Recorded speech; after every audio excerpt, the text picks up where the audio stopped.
Number 2 says, find the present value of $1,000 compounded daily at 3.2% for 10 years.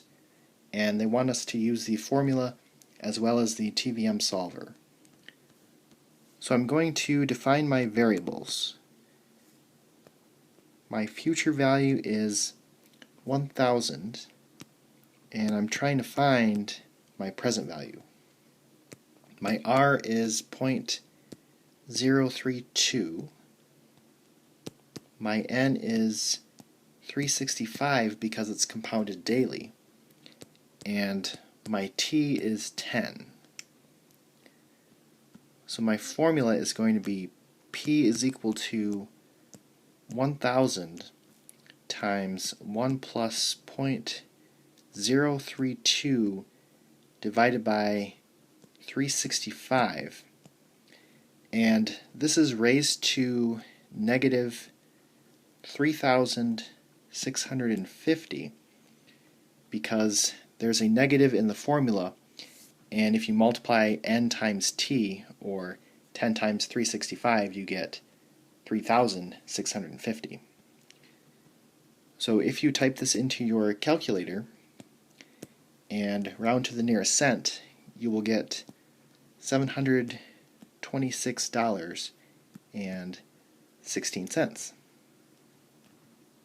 Next, we are going to solve using the TVM solver.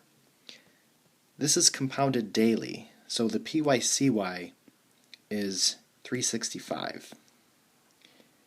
It's for 10 years, so N is going to be 10 times 365, because N is the years times the compounding.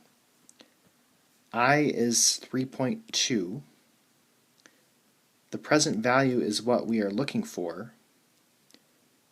Payment is 0, and the future value is 1,000. So if we go to the TVM solver on our calculator, I have all of the information entered in. The PV is 500, but that's because it was 500 from the previous example. But because that's what we are looking for, if you just highlight it and then press alpha enter, we will get our answer.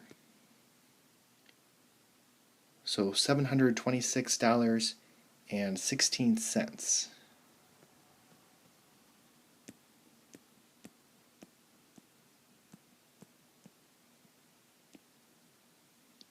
So going forward, you can either use the formulas or you can use the TVM solver.